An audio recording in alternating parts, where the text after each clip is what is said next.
She was declared dead at the scene. But she woke up in the morgue, cold metal beneath her back, darkness all around. Her fingers twitched, then her hand moved. A gasp escaped her lips. The sound echoed off steel walls. She sat up slowly. Her body ached like every bone had been shattered and glued back together. She looked down at her arms, pale, bruised, but alive. She remembered the crash, headlights blinding her, tires screeching, metal folding like paper. Then nothing. Now this. She swung her legs over the side of the table. The room smelled of antiseptic and decay, one flickering bulb above. Shadows danced in the corners. She stepped onto the floor, bare feet on cold tile. She found a door, pushed it open. A hallway stretched ahead, no one in sight, only silence. She walked forward, each step shaky, unsure. She reached a sign. It read, "Morgue. Authorized personnel only." She wasn't supposed to be here, not as a visitor, not as a patient, certainly not as a corpse. Yet here she stood, breathing, alive. But how? This story defies everything we know about life, death, science, and the thin line between them. Medical experts say death is final. Medical experts say death is final, a point of no return. But more people are coming back. With stories like hers, they describe tunnels, bright lights, lost loved ones waiting, voices calling, then snap back to their bodies. Doctors call it near-death experience. Some dismiss it as brain chemistry, a last spark before shutdown. But what if it's more? What if death isn't the end? What if it's just another place? We've all wondered. At funerals, in hospitals, after losing someone we love, is there more? Can we come back?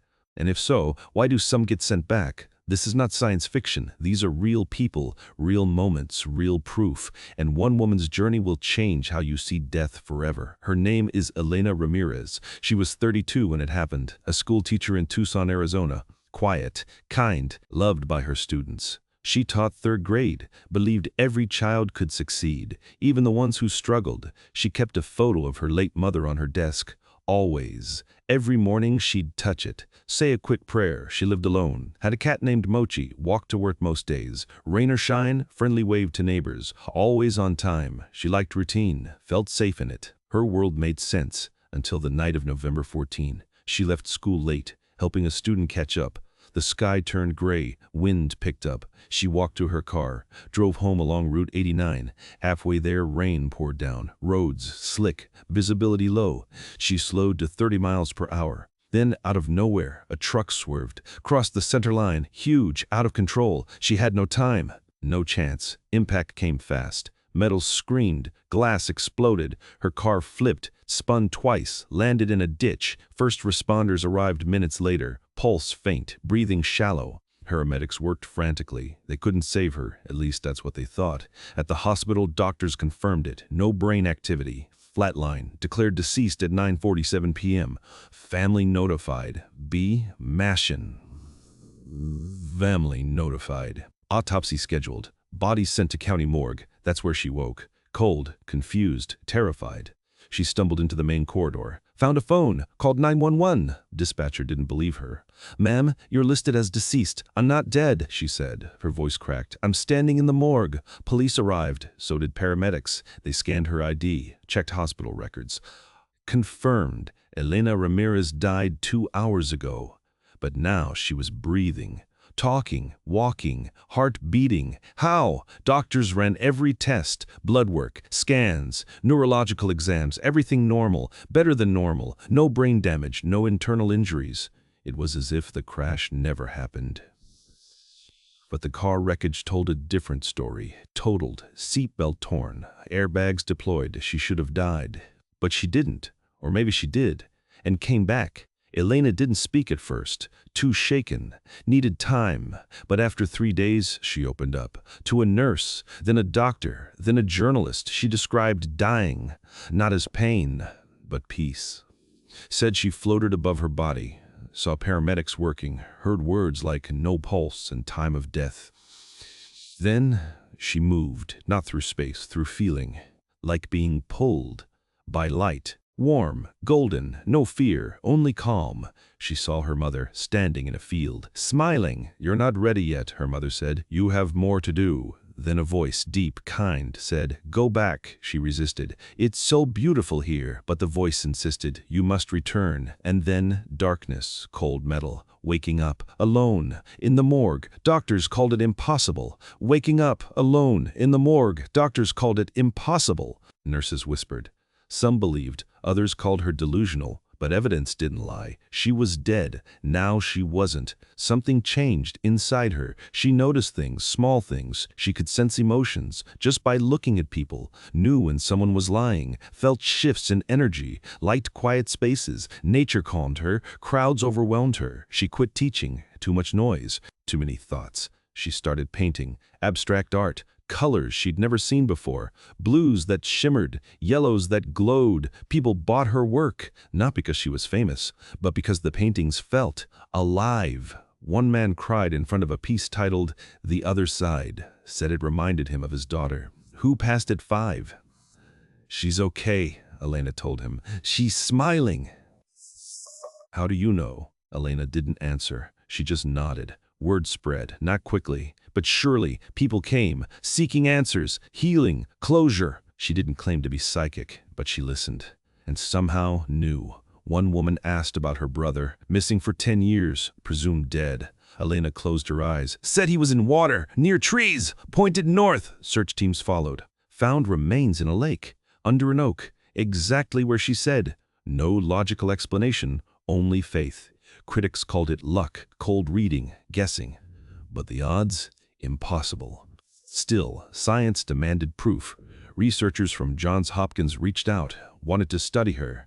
Brain scans, psychological profiles, memory tests. They found heightened activity in the temporal lobe, areas linked to spiritual experiences. But nothing conclusive. She wasn't unique. She was one of many. They showed her files, cases from around the world. Man in India. Died during surgery, came back, described surgeon's watch, which he hadn't seen. Woman in Norway, drowned. Revived after 20 minutes, named 3 strangers in the ER. Later confirmed they were present. Boy in Brazil, 8 years old. Shot in crossfire, flatlined, woke up speaking fluent English, never learned it. Parents stunned, teachers tested him. Perfect grammar, accurate vocabulary. He said a man taught him. In white robes on the other side. These weren't isolated incidents. Hundreds, thousands, over decades. Dr. Sam Parnia, a critical care physician, led a major study called AWARI. Monitored cardiac arrest patients, placed hidden images on ceilings, images only visible from above. If patients reported seeing them, proof of out-of-body experience. Some did, accurately describe the images, including symbols never seen before. They knew details, equipment, conversations, even jokes staff made. While clinically dead, brain inactive, no oxygen, yet memory formed. How? Current science can't explain. Maybe consciousness isn't tied to the brain. Maybe it exists separately, like a signal. The body, the receiver. Death, just losing the device. But the signal continues. Elena believed this. She didn't preach, didn't force belief. She simply lived differently, started helping others, gave talks, not big stages, small rooms, community centers, libraries. People came, shared grief. She listened, offered comfort. Not with facts, with presence. One night a man broke down. His wife died 6 months prior. Cancer. He blamed himself for not catching it sooner. Elena looked at him softly. "She forgives you." He shook his head. "She doesn't," Elena said. "She's wearing the blue dress." His breath stopped. "What?" "The one from your anniversary. That was private. She says you looked handsome." Tears streamed. He collapsed into sobs. Later he said those words saved him, gave him peace, made him believe, not in miracles, but in love beyond death. Skeptics dug deeper, wanted to expose her, hired private investigators, studied her past, found nothing, no fraud, no history of mental illness. It's Grote. Well, hired just a teacher who died and returned. More researchers got involved. Neuroscientists, psychologists, philosophers debated what it meant. Was consciousness independent? Could identity survive bodily death? Some argued it was hallucination, final brain sparks, but timing didn't add up. Hallucinations take time. Oxygen loss causes confusion, not clear, structured visions. Yet, accounts were consistent. Across cultures, religions, ages, children too young for bias, same elements, tunnel, light, beings, life review, decision to return, statistically significant, not random, pattern, meaning.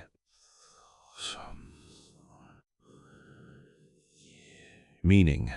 Something universal. Elena wasn't special. She was evidence, a living example of what might lie beyond. But her return came with cost. She grew tired easily, needed long sleep, avoided bright lights, said her body was adjusting, like tuning a radio, to a new frequency. Doctors worried, but no illness found. She accepted it, said she was grateful to be here, even with pain, even with doubt. She missed her mother, but now knew she was close, not gone, just elsewhere. She began writing a memoir, not about fear, but love. Title: I Was Dead, and I Remember. Published quietly, sold slowly, then word spread, reviews poured in. People said it changed them. One woman stopped suicide after reading chapter 7, said she felt watched over, loved. Another reunited with estranged father before he passed, said Elena's book gave courage, faith. Sales climbed, reached bestseller lists. Media took notice. News stations, media took notice. Podcasts, documentaries. She agreed to one interview, only one, with Anderson Cooper. Primetime, millions watched. He asked hard questions, probed for flaws. She answered calmly. No anger, no defensiveness. When asked if she feared death, she smiled. No, because I know it's not the end. It's a transition, like waking from a dream. The moment went viral. Clips shared, quotes reposted. Death is a transition. Millions repeated it. Churches discussed, schools included it, in philosophy classes, not as doctrine, as possibility, hope. Scientists still debate, will likely for years, but something shifted. Public opinion. More people now believe consciousness survives, not all, but many. A Pew Research study showed a 22% rise in belief of afterlife since 2015. Coincidence? Maybe. But stories keep coming, new cases, fresh returns, each one adding weight to the idea that we don't vanish, we continue. Elena continued too. She married, late, met a hospice worker, shared her passion for end-of-life care. Together, they opened a retreat in New Mexico. Peaceful, surrounded by desert, sky wide, stars bright, called it Threshold, closely you, the place for the dying, the may-heard, mind not a grieving. No medical equipment, no beeping machines, just presence, listening, comfort. She sat with hundreds, held hands, whispered, I'll see you again. Many passed peacefully. Families thanked her, said their loved ones smiled. At the end, like they saw someone waiting. One night, an elderly woman came, stage 4 cancer. Days left. She held Elena's hand, asked, Is it peaceful? Elena nodded. Like warm water and golden light. The woman sighed, relief on her face. She died that night, smiling, her daughter said. She looked happy, like she was going home. Elena still paints, still writes, still speaks, but softly, privately. She avoids fame, doesn't seek attention.